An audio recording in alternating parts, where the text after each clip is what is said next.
Et tout de suite, l'invité de la rédaction avec Omar Baldé. Bonjour Omar. Bonjour Sana. Alors Omar, aujourd'hui, nous nous intéressons à la cybersécurité. Effectivement, la cybersécurité dans un monde où les attaques informatiques sont légion, mais surtout comment faire face pour non seulement se défendre face à ces attaques, mais aussi avoir des solutions qui permettent de prévenir ces attaques-là. C'est ce qu'on va voir avec notre invité qui va nous parler. Donc depuis Casablanca, c'est parti.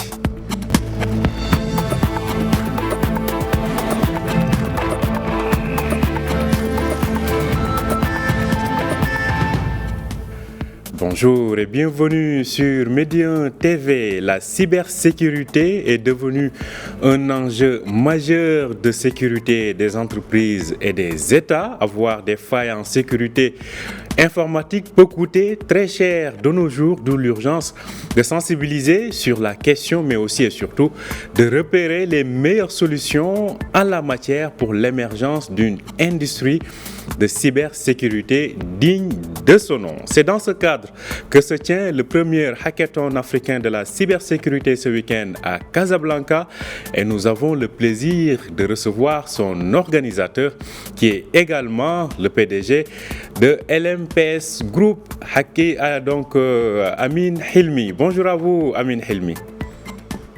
Bonjour monsieur Baldé.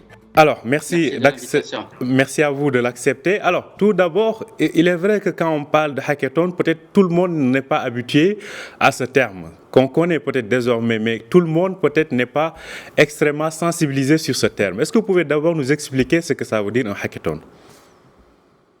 Bonjour. Il est vrai que ce terme, effectivement, appelle à plusieurs définitions.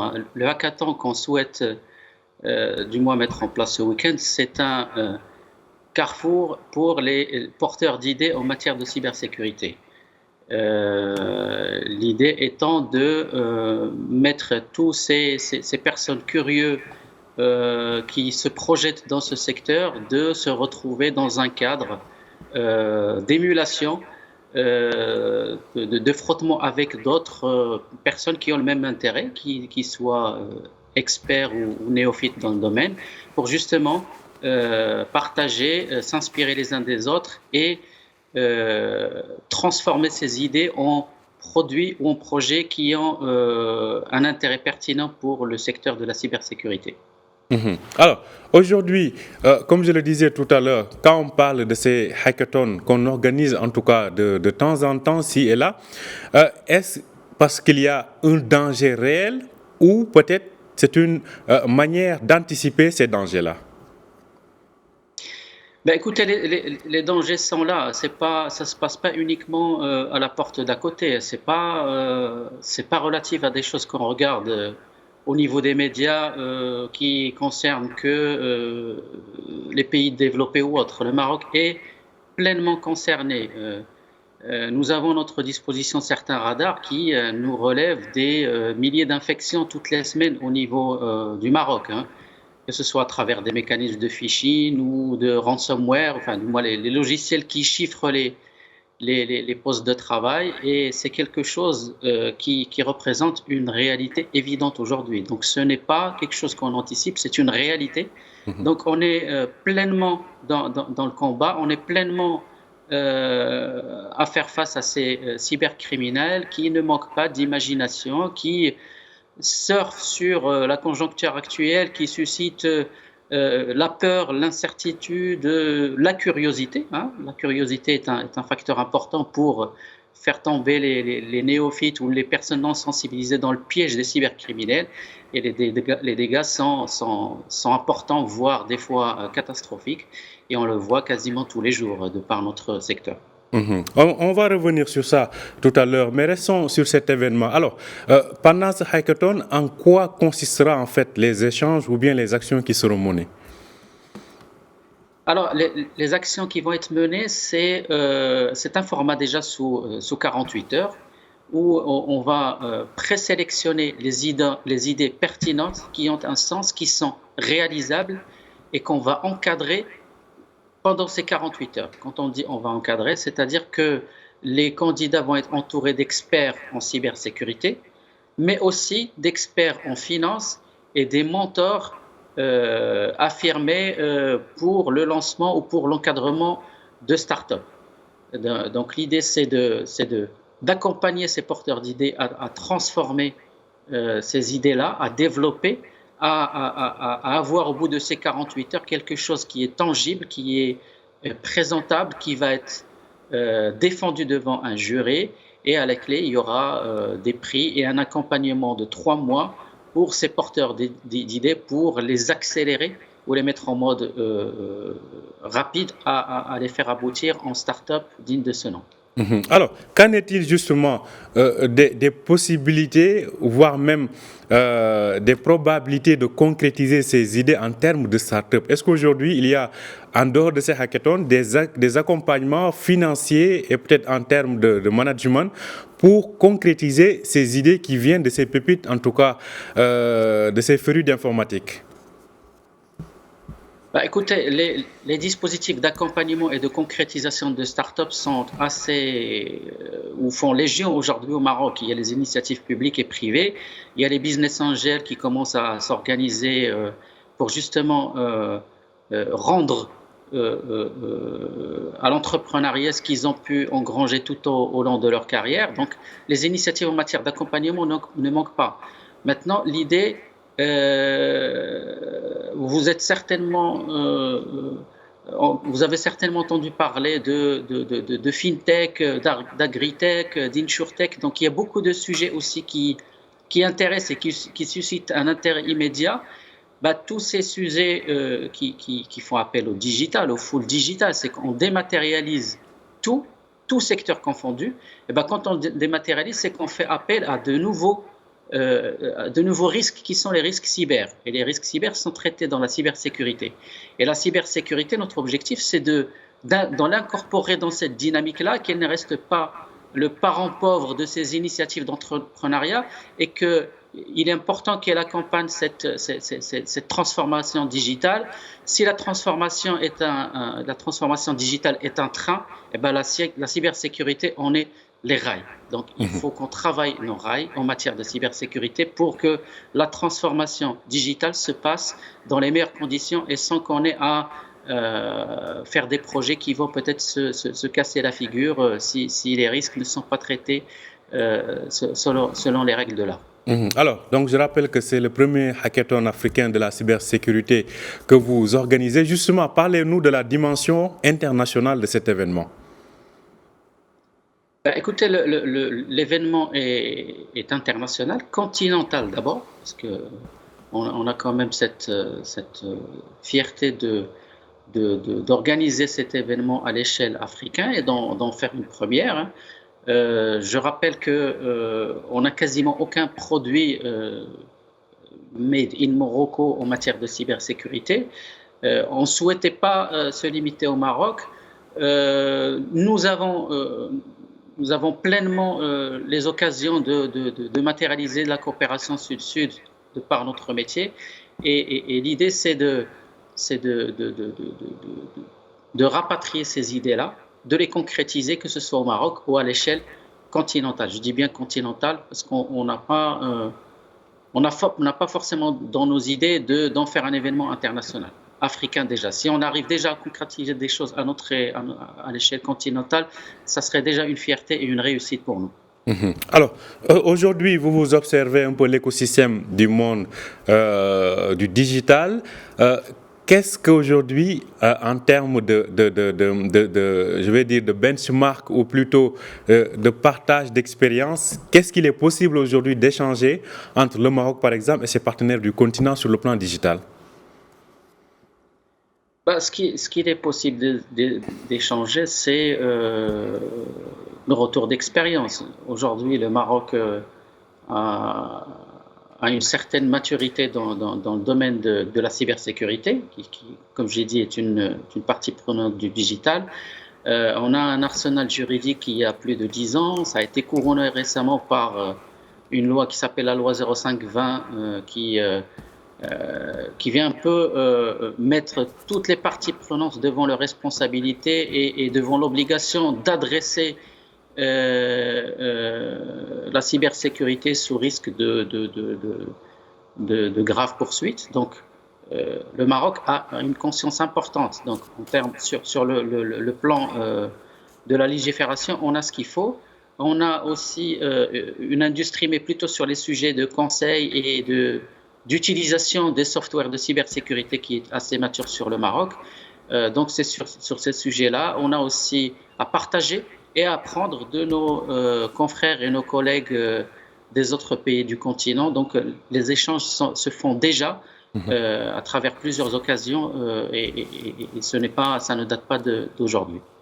Alors, il y a un aspect qu'on évoquait tout à l'heure, c'est aujourd'hui les attaques informatiques. On en parlait, vous disiez que c'est quelque chose qui est là, qui est très présent. Justement, est-ce que vous pouvez nous donner une idée en fait de la fréquence ou plutôt en tout cas du niveau de gravité de ces attaques liées à la cybersécurité? Alors, les radars qu'on a à notre disposition, comme j'ai dit tout à l'heure, nous font remonter quelque chose comme des dizaines de milliers d'infections par semaine au Maroc. Il faut savoir que quand on se fait attaquer au Maroc, en parler reste un tabou. On n'aime pas dire qu'on a été attaqué, on n'aime pas partager les expériences douloureuses parce qu'on croit que ça va atteindre l'image de marque où les gens plutôt vont mal prendre notre posture en matière de cybersécurité, alors qu'au contraire, la cybersécurité fait face à une industrie qui est bien organisée et qui chasse en meute derrière. Donc les cybercriminels sont organisés et opèrent en bande. Il n'est pas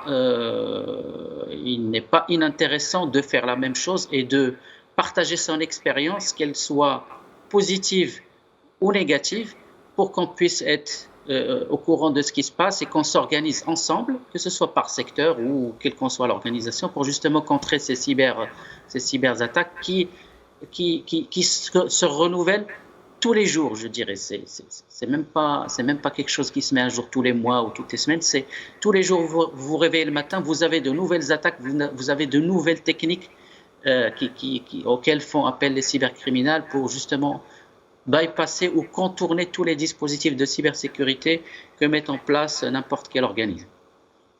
Alors, est-ce qu'on peut avoir une estimation aujourd'hui sur le plan financier, mais surtout de ces dégâts-là, mais surtout, quels sont les secteurs les plus exposés ou bien qui sont les premières victimes de ces attaques sur le plan informatique? Alors, les premières victimes, c'est ceux qui ont une tirelire. Donc, c'est forcément les secteurs financiers, les banques assurances, où il y a des enjeux monétaires qui sont importants. Donc, les cybercriminels ont une vocation première qui est d'opérer de la fraude financière. Après, vous avez ceux qui ont des intérêts géopolitiques, d'espionnage, qui vont plutôt s'attaquer aux organismes d'importance vitale pour de l'espionnage ou pour de l'espionnage industriel ou pour récupérer des informations qui pourraient leur procurer un avantage concurrentiel par rapport à une industrie d'un pays ou par rapport à un pays tout entier, carrément. Et aujourd'hui, si on doit parler justement d'industrie capable d'assurer cette souveraineté sur le plan numérique, de quoi est-ce qu'on va dire? De quoi est-ce qu'on va parler? Absolument, c'est une question très importante. Quand on parle de cybersécurité, on invoque naturellement la souveraineté numérique, et quand on parle de souveraineté, on parle d'indépendance et d'autonomie à l'échelle nationale. Et l'événement qu'on organise abonde dans ce sens-là. C'est qu'on souhaite amorcer une création de valeur, une création de produits à l'échelle nationale. Aujourd'hui, comme j'ai dit, il n'y a quasiment aucun produit cybersécurité au Maroc. Donc si on veut tendre vers la souveraineté numérique, il n'y a absolument aucun chemin que de commencer à produire nous-mêmes. Donc il est question là d'encourager les startups, encourager les porteurs d'idées, les accompagner à en faire des produits qui n'auront rien à envoyer à des produits à l'échelle internationale, et pourquoi pas créer des licornes ou des champions nationaux qui auront à terme un rayonnement international. je ne suis pas en train de dire que la souveraineté numérique passe uniquement par la production exclusive locale. Il est aussi important de savoir s'entourer, d'avoir des partenariats forts, notamment avec les industriels et les pays amis avec le Maroc. Et justement, à ce propos, en termes, tout à l'heure, on parlait d'un benchmark sur le plan afro-africain, mais vis-à-vis de ce qui se passe en dehors du continent, quelles sont les best pratiques qu'il faut aujourd'hui implémenter ici? Les best practices, c'est encourager la création de valeur, encore une fois. Les technologies aujourd'hui sont accessibles. On peut porter un projet technologique aujourd'hui. On connaît le chemin. On a derrière nous plus d'une quinzaine d'années d'expérience dans ce secteur-là. Et on a une expérience à raconter. On a des choses à partager pour justement casser cette barrière. Il y a beaucoup de gens aujourd'hui qui sont passionnés par le secteur de la cybersécurité, mais manquent d'interaction avec les professionnels du secteur pour justement les convaincre, leur raconter que ce n'est pas quelque chose d'insurmontable, il suffit de commencer, et nous on a les moyens de les accompagner, de transformer leurs idées encore une fois en projets qui pourraient avoir un impact positif et qui pourraient inspirer. Et notre rôle aussi, c'est d'inspirer ces gens-là et de leur rendre ce qu'on a pu expérimenter durant ces 15 dernières années dans le secteur de la cybersécurité. Alors, une dernière question. On sait tous comment le Covid, en tout cas, a été un tremplin pour le secteur du digital pour accélérer son impact, en tout cas, dans notre mode de vie au quotidien. Pensez-vous que les acquis tirés du Covid vont servir et commencent déjà à servir dans le monde d'aujourd'hui que nous sommes en train de vivre? Non, c'est exactement un très bon exemple qui a aidé le secteur à gagner peut-être 5 ou 6 ans. Avec le Covid, on s'est tout naturellement mis dans un mode nouveau de travail, qui est le télétravail. Et avec le télétravail, c'est comme si on a opéré une extension des systèmes d'information des organismes publics et privés vers les domiciles des collaborateurs et des employeurs. Donc, il a fallu justement considérer fortement le sujet de la cybersécurité et sécuriser ces postes de travail, ces nouveaux postes de travail qui ont peut-être un usage professionnel et personnel. Donc il était question c'était une vraie occasion pour justement accélérer la prise de conscience de façon massive du sujet de la cybersécurité et commencer à en prendre la pleine mesure. Merci à vous, Amin Hilmi. Je rappelle que vous êtes donc l'organisateur de ce hackathon, le premier sur le plan continental qui s'ouvre donc ce week-end à Casablanca, plus précisément au Technopark. Vous êtes également donc PDG de LMPS Group. Merci à vous d'avoir accepté notre invitation. Merci à vous. Merci à vous aussi de nous avoir suivis. Je rappelle que vous pouvez retrouver cet entretien sur notre site www.medianews.com. Bonne journée et bonne suite de programmes sur Média TV.